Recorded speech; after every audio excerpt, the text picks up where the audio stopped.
दोस्तों, इस संसार के अधिकांश लोग अपने सपने को पूरा नहीं कर पाते। वे अपने जीवन में कुछ बड़ा नहीं कर पाते। इसलिए नहीं कि उन्हें अपने सपने को पूरा करने के रास्ते में फेलियर मिली हो, बल्कि अधिकांश लोग इसलिए अपने ड्रीम को पूरा नहीं कर पाते क्योंकि वे अपने ड्रीम, अपने लक्ष्य को पाने की कोशिश व शुरुआत ही नहीं करते।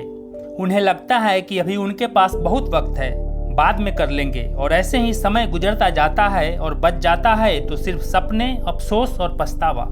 हर व्यक्ति के कुछ न कुछ बड़े सपने होते हैं जिसके लिए वह जीता है, किंतु अगर हमारे आलस व टाल मटोल की वजह से ये अधूरे रह जाते हैं तो जीवन भर उसकी खींच आपको सताती है कि काश उस वक्त एक कोशिश व प्रयास की होती तो आज ये दिन देखने न पड़ते, और फिर उसकी टीस आपको जीवन भर परेशान करती है। सबसे खतरनाक होता है मुर्दा शांति से भर जाना, तरफ का ना होना, सब कुछ सहन कर जाना, घर से जाना काम पर और काम से लौटकर घर आना। सबसे खतरनाक होता है हमारे सपनों का मर जाना। मतलब ये कि हम सब अपना जीवन नहीं जीते बल्कि अपने सपने को जीते हैं। अगर वही पूरे न हो तो जीने का कोई अर्थ नहीं बचता। इसलिए काम को कल पर मत टालिए और जुट जाइए अपने सपने को पूरा करने में, अंतिम क्षण तक, अपनी अंतिम सांस तक। दोस्तों, ये टाल मटोल, ये प्रोक्रास्टिनेशन एक ऐसी गंभीर समस्या है जो एक इंसान को दीमक की तरह खाती रहती है और उसे पता तक नहीं चलता। एक इंसान का दिमाग, उसका मस्तिष्क ही उसे जानवर से अलग बनाता है। इसलिए इसे अच्छी तरह जानने और समझने की जरूरत है। न्यूरोसाइंस के मुताबिक डिसीजन मेकिंग के लिए मस्तिष्क के दो भाग जिम्मेदार हैं।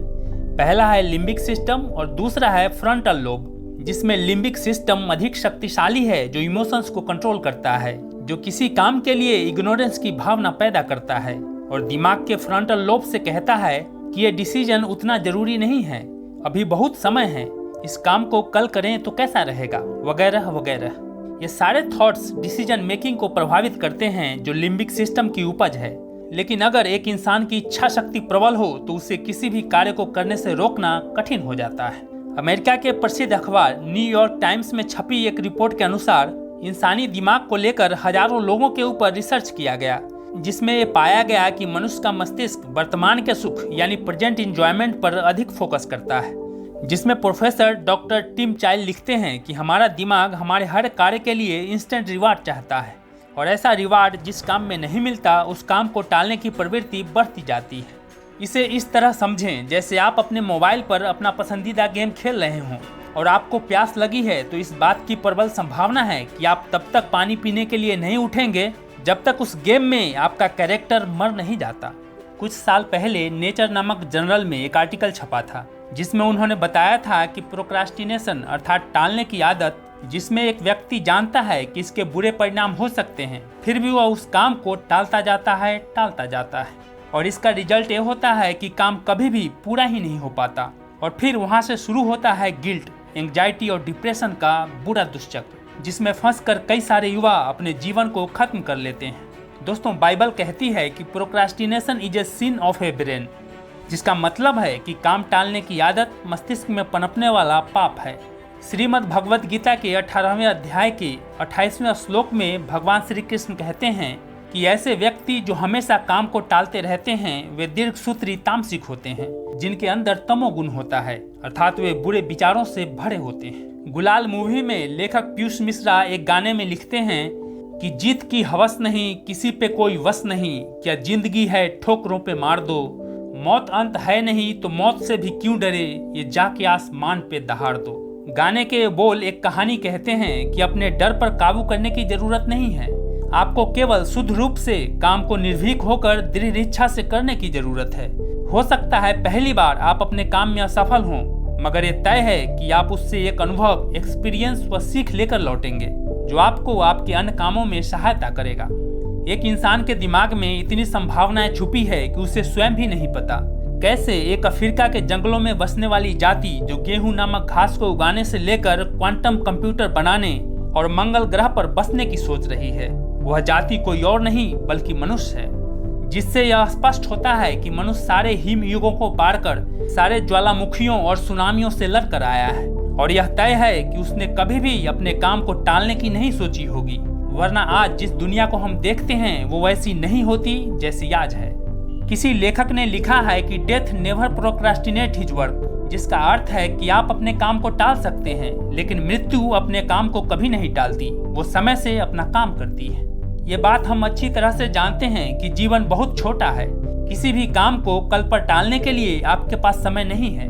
मैं आपको एक कहानी सुनाता हूँ। एक बार एक आदमी अपने दोस्त से एक नाव खरीदता है।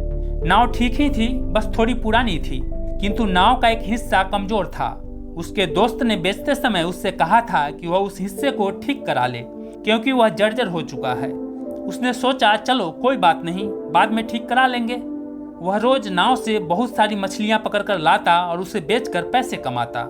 इसी तरह समय बीतता गया और एक दिन उसकी नाव समुद्री तूफान में फंस गई और नाव के लहरों से टकराने से वह हिस्सा जो कमजोर था वह पानी में टूट टूट कर अलग होता गया और अंत में नाव में पानी भर जाने से उसकी नाव डूब गई और वह भी उस नाव के साथ ही डूब गया। प्रोक्रास्टिनेशन को दूर कैसे करें? आज मैं आपको 5 ऐसे टेक्निक बताता हूं जिसे अगर आप फॉलो करते हैं तो आप एक योद्धा की तरह अपने बड़े से बड़े सपने व लक्ष्य को अचीव कर सकते हैं। पहला टेक्निक है अपने लक्ष्य के छोटे छोटे टारगेट सेट करें। किसी काम को टालने और विलंब करने का कारण यह भी होता है कि अवचेतन रूप से वह काम हमारे लिए बहुत भारी और कठिन लगता है। जब आप इसे छोटे छोटे हिस्से में डिवाइड कर लेंगे तो इससे आपको वो काम लेंदी और बल्कि नहीं लगेगा, जिससे आपका मस्तिष्क उसे करने के लिए कल का बहाना नहीं बनाएगा। सेकंड है प्रायोरिटी, अर्थात प्राथमिकता तय करें। जब आप अपने बड़े काम को छोटे छोटे हिस्से में बांट लेते हैं तो उन कामों को प्रायोरिटाइज कीजिए कि कौन सा काम पहले करना है और कौन सा बाद में। इससे आपको एक क्लैरिटी रहेगी कि कौन सा काम कितना मायने रखता है और आप उसे आसानी से पूरा कर सकते हैं। तीसरा टेक्निक है काम पूरा होने पर खुद को रिवार्ड दें। हर बार काम पूरा होने के बाद आप खुद को इनाम व रिवार्ड जरूर दें। ये रिवार्ड एक आइसक्रीम या कोल्ड कॉफी भी हो सकती है। जब आप खुद को इनाम देते हैं तो आपको एक सेंस ऑफ अचीवमेंट की फीलिंग आती है। इससे होगा ये कि दिमाग में हर कार्य को पूरा करने की एक्साइटमेंट और इंटरेस्ट बना रहेगा। चौथा है एक्सरसाइज और मेडिटेशन करें। जिस तरह गाड़ी के इंजन को सही रखने के लिए उसे ऑयलिंग और सर्विसिंग की जरूरत होती है, ठीक उसी प्रकार इस बॉडी का भी अपना मैकेनिज्म है, जिसमें बॉडी को फिट रखने के लिए एक्सरसाइज तथा मस्तिष्क को ठीक रखने के लिए मेडिटेशन की आवश्यकता होती है। पांचवा और अंतिम टेक्निक है टाइम की वैल्यू को समझें। एक इंसान लाइफ में हर एक चीज को हासिल कर सकता है, लेकिन समय जब एक बार हाथ से निकल जाता है तो आप उसको कभी वापस नहीं ला सकते। कबीर दास जी ने एक बात कही थी कि काल करे सो आज कर, आज करे सो अब, पल में प्रलय होएगी बहुड़ी करेगा कब।